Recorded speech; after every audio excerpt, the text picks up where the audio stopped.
যে হাদিসে তো চালের কথা নেই, তাহলে চালের কথা কেন বলা হচ্ছে?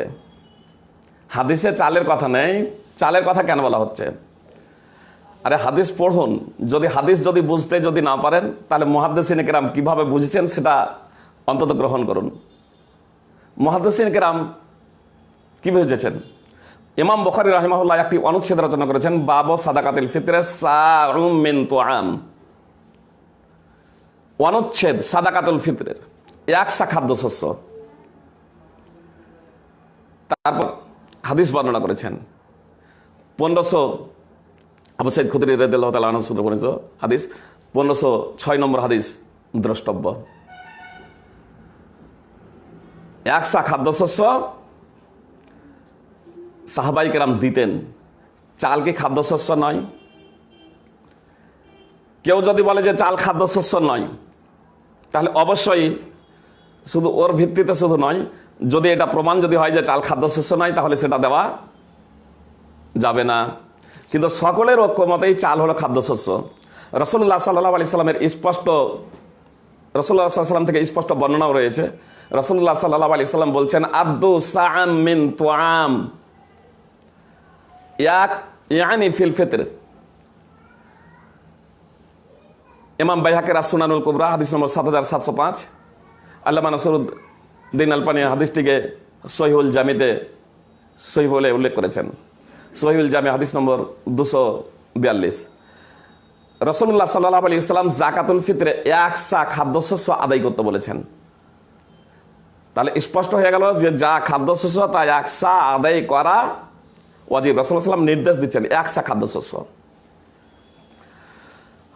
উল্লেখ্য, কোন সাহাবী থেকে স্পষ্টভাবে প্রমাণ নেই যে তারা যাকাতুল ফিতরে খাদ্যশস্যের পরিবর্তে টাকা পয়সা দিয়েছেন।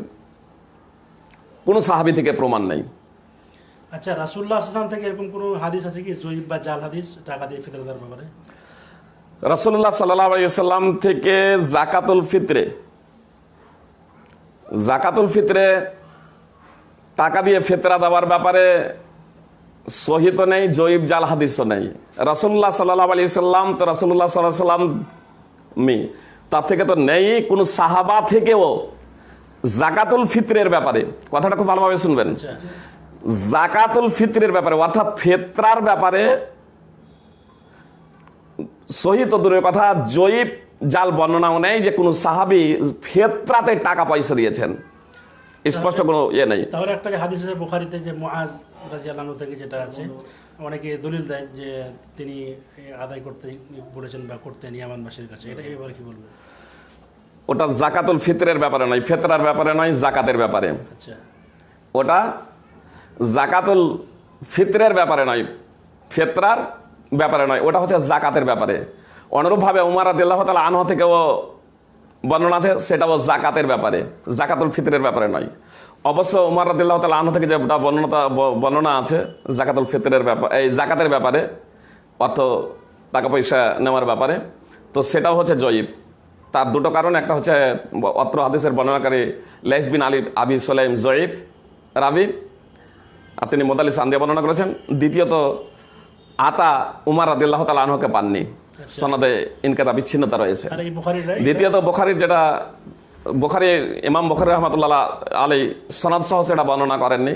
তিনি বলেছেন ক্বালা তাউস ক্বালা মুআদ, অর্থাৎ তাউস পর্যন্ত, ইমাম তাউস পর্যন্ত সনদ ইমাম বুখারী থেকে তাউস পর্যন্ত সনদ সহিহ, কিন্তু ইমাম তাউস মুআজ রাদিয়াল্লাহু তাআলা আনহুকে পাননি, সনদে বিচ্ছিন্নতা আছে। তারপরেও আপনাদের বলি যে এ থেকে ইমাম বুখারী রাহমাতুল্লাহ আলাইহি অবশ্য দলিল নিয়েছেন যে যাকাতে, কথাটা খুব ভালোভাবে বোঝার প্রচেষ্টা করবেন, যাকাতে টাকা পয়সা নেই। তার কারণে এর প্রেক্ষাপটে তিনি আবার তারপরে হাদিস বর্ণনা করেছেন রাসূলুল্লাহ সাল্লাল্লাহু আলাইহি সাল্লাম থেকে উটের ব্যাপারে হাদিস বর্ণনা করেছেন।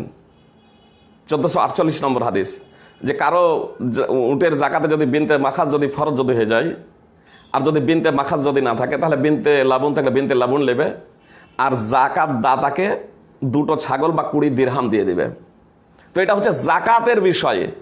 যাকাত আলাদা, ফিতরা আলাদা। প্রথমত আমাদের এই বিষয়টাকে বুঝতে হবে। জাকাত হচ্ছে সম্পদের উপরে ফরজ। জাকাতের জন্য